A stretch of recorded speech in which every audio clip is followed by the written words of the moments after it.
মেয়েরা কি স্বাধীন কবে পাবে ওরা স্বাধীনতা? আবার ধর্ষণ, ধর্ষণ, আবার ধর্ষণ। একটা অডিও ক্লিপ শুনলাম, হয়তো আপনিও শুনেছেন, জানি না এটা সত্য কি মিথ্যা, তবে অডিও ক্লিপটা দেখে গা হাত পা পুরো কাটা দিয়ে উঠছে।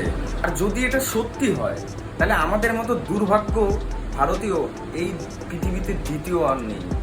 এত কষ্ট হচ্ছে ভিতরে যে হসপিটালে বসে থাকতে পারছি না। আমাদের সব ডাক্তাররা সবাই খুব ডিস্টার্বড। আজকে তো ওপিডি বন্ধ রাখা হয়েছে।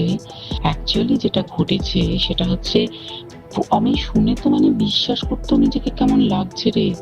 প্রত্যেকটা আমাদের ওয়েস্ট বেঙ্গলের প্রত্যেকটা মেডিকেল কলেজে, বিশেষ করে কলকাতার সরকারি মেডিকেল কলেজগুলোর প্রিন্সিপালরা, ডিপার্টমেন্টাল হেডরা, প্রিন্সিপালরা বিশেষ করে, তারা পাশ করানোর জন্য স্টুডেন্টদের কাছে রীতিমতো টাকা নেয়।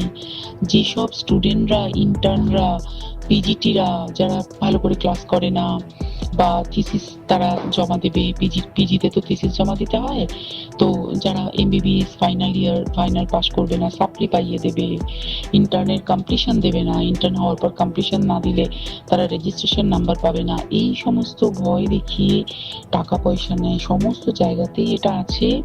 এর মধ্যে সব থেকে নিকৃষ্টের থেকেও নিকৃষ্টতম হচ্ছে সন্দীপ ঘোষ, প্রিন্সিপাল, যে তোর আমাদের কি বলে আরজিকর মেডিকেল কলেজে। সেখানে ভাব যে ওনার একটা বিশাল নেক্সাস ছিল, যাতে উনি বেশ কিছু ইন্টার্ন, হাউস স্টাফ এদেরকে দিয়ে ওই নেক্সাসটা চালাতেন। তারা ওখানে একটা সেক্স র্যাকেট চালাতো, তারা একটা ড্রাগ র্যাকেট চালাতো। ড্রাগ র্যাকেট মানে ওই যে ওটাতে বলেছে না, ড্রাগ মানে শুধু ওই হেরোইন আর ব্রাউন সুগারের ড্রাগ খাওয়া বা মদ খাওয়া নয়। ড্রাগ মানে হচ্ছে যে কম দামে, কম টাকায় যে ওষুধ পাওয়া যায়, যে ওষুধ না জল ভগবান জানে, সেই ওষুধের কোটি কোটি টাকায় যে টেন্ডার বেরোতো, সেই ওষুধ নিয়ে ওষুধ কোম্পানিগুলোর কাছ থেকে কোটি কোটি টাকা, সেই সমস্ত টাকার একটা বড় অংশ যেত পার্টি ফান্ডে। বুঝতেই পারছিস তাহলে। সেই জন্য পার্টির একদমই কাছের উনি, পার্টির মানে একদম খোঁজ, মানে ওপর লেভেলের একদম আসল জায়গাটার কাছে। তো এবার উনি এই যে নেক্সাসটা চালাতেন, তাতে রীতিমতো কোন ইন্টার্নকে উনি পাশ করাবেন, কোন পিজিটাকে উনি থিসিস কমপ্লিট করাবেন, সেগুলো সব ভয় দেখিয়ে টাকা নিতেন। আর তার হয়ে কাজ করতো ওই ইন্টার্ন হাউস স্টাফের একটা পুরো বড় নেক্সাস। এবার এই মেয়েটির যে পিজিটি, মেয়েটি অত্যন্ত ভালো, সে তার থিসিসটা কমপ্লিট করাবে না বলে হুমকি দিচ্ছিল। সে এটা জানতে পেরে গিয়ে বলেছিল যে আমি এরকম কোনোভাবেই মেনে নেব না, আমি এর বিরুদ্ধে আমি যাবো এবং আমি এর বিরুদ্ধে সব ফাঁস করে দেবো। তখন তাকে রীতিমতো ধমক দেওয়া হচ্ছিল। এটা চলছিল লাস্ট 6 মান্থস ধরে। 6 মাস ধরে তাকে হুমকি দেওয়া, তার প্রতি বেশি বেশি প্রথমের দিকে কি করছিল, অত্যাচার করছিল। কিরকম, বেশি বেশি করে নাইট ডিউটি দিচ্ছি, at a stress 36 hours duty, বেশি বেশি করে নাইট, বেশি বেশি করে খাটানো, এবং এগুলো সব জানে ডিপার্টমেন্টাল হেড, চেস্টের যে ডিপার্টমেন্টাল হেড সেও জানে, সিনিয়র পিজিটিরা সবাই জানে। প্রিন্সিপালের নির্দেশেই হচ্ছে এবং ওনার নেক্সাসের ছেলেমেয়েরাই কাজ করছে। তারা 6 মাস ধরে এটা করেছে। করার পরও যখন ওকে আটকাতে পারেনি, তখন কি করেছে, ওই দিনকে ওরা ঠিক করেছে, যে দিনটাতে এই ঘটনাটা ঘটেছে সেদিন কতখানি প্ল্যান্ড এবং গট আপ গেম দেখ। সেই দিন ওই ঘরে, ওই সেমিনার রুমে প্রত্যেক দিনই 4 তলার আরো অনেকেই যারা সিনিয়র পিজিটি বা জুনিয়র পিজিটি, তারা কিন্তু বিশ্রাম নিতে যেত, অনেকেই ওই ঘরে যেত। সেই দিনকে ও একা, ওকে বলেছে তুমি ঘুমিয়ে পড়ো, ওকে একা রেখে এসেছে। বাকিরা কাউকে যেতে দেয়নি, বলেছে ওই ঘরে আজকে ঘটনা ঘটছে, কাজ হচ্ছে, ওই ঘরে কেউ যাবে না। ওই ঘরে সেই দিনকে ওর সাথে যখন খাওয়া দাওয়া করেছে বাকি 4 জন, সেই 4 জনের মধ্যে একটি মেয়ে পর্যন্ত ছিল। সে কিরকম মেয়ে চিন্তা কর, এটা ডাক্তার না জানোয়ার জানি না, আমি জানোয়ার বললেও জানোয়ারদের অপমান করা হয়, কারণ জানোয়ার সমাজে এরকম কাজ হয় না। তো ডাক্তার না কি আমি বলতে পারবো না।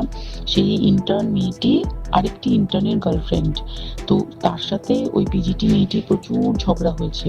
ঝগড়া হওয়ার পরে তারা তো হুমকি টুমকি দিয়ে চলে গেছে, দিয়ে তারা বলেছে তুমি ঘুমো। এবার ও তো জানি না, ভালো মনে শুতে এসেছে। তারপরে তারা গিয়ে মদটদ খেয়েছে, 7-8 জন মিলে চড়াও হয়েছে। এবং তোরা জানিস যে প্রথমে তার হাত দুটোকে দুপাশে 2 জন ধরে রেখেছে এবং সেই কাজে সেই মেয়েটিও সাহায্য করেছে, ইন্টার্ন মেয়েটি। 2 জন ওকে পা দুটোকে টেনে জরাসন্ধের মতো ছিঁড়ে ফেলেছে, ছেঁড়ার মতো করে টেনেছে, যাতে পেলভিক বোন ভেঙেছে, কলার বোন ভেঙেছে। কি বিপর্যস্ত মানে বিধ্বস্ত, কি নৃশংস অত্যাচার করেছে। ওকে উল্টো দিক করে শুয়েছে, পিঠের ওপর দিয়ে বুট পরে হেঁটে গেছে, মাথাটাকে এমন থেতলেছে যে মানে স্কাল ফাল রাপচার হয়েছে।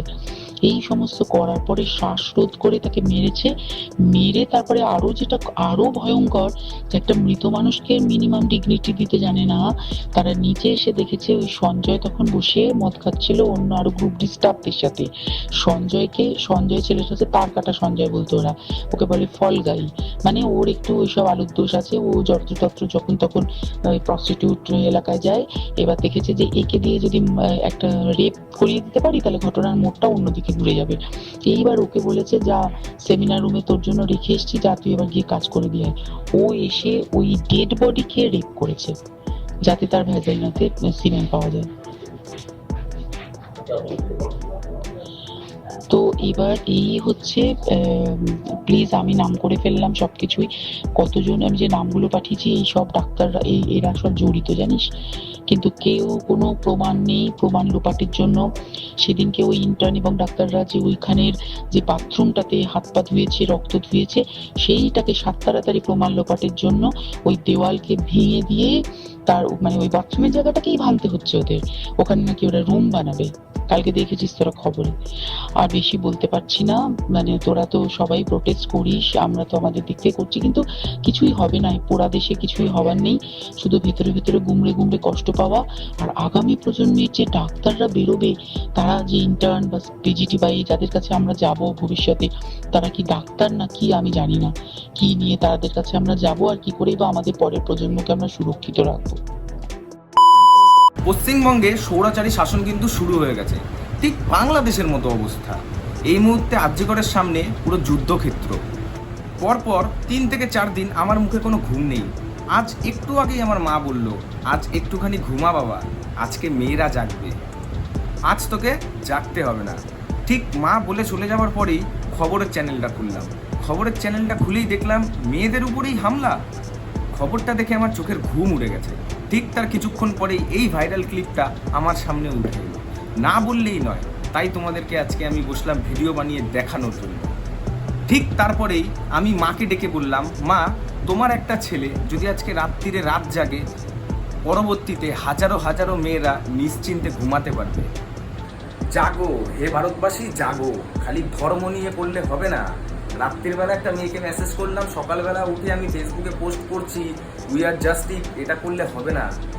জাগো, মায়ের মতো নারীকে এখনো পর্যন্ত সম্মান দিতে শেখো। এই আমি এখনো বলছি, আমি নিজেও বাঙালি। আজকে এত বিচার হচ্ছে, এত সবাই আন্দোলন করার জন্য নামছে, এত এত মা বোনেরা আন্দোলন করার জন্য আজকে মানে রাস্তাঘাটে তরপাচ্ছে। কি হবে? আজকে করছো, সামনে দুর্গাপুজো, দেখবে সবাই দুর্গাপুজোয় আনন্দে মাতিয়ে গেছে, কেউ আর মনে রাখবে না এই পরিস্থিতিটা নিয়ে। আমি আগে অনেক কিছু বলেছি, অনেক কথাই বলেছি, অনেক তুলনা আমি করে দিয়েছি। তো আজকে অডিও ক্লিপটা দেখে সত্যি আমার খারাপ লাগলো, যে খারাপটা আমার মুখে প্রকাশ করার জন্য না, তো যেটা আমি তোমাদের সামনে তুলে ধরলাম। তোমাদের কি মন্তব্য না সেটা তোমরা কমেন্ট বক্সে জানাও। অ্যান্ড সত্যি এটার আমরা জাস্টিস চাই। এটার অনেক ব্যাপার আছে যেটা আমরা ঢুকতেও চাই না এবং আমরা বুঝতে পারছি, এটার আমরা জাস্টিস চাই।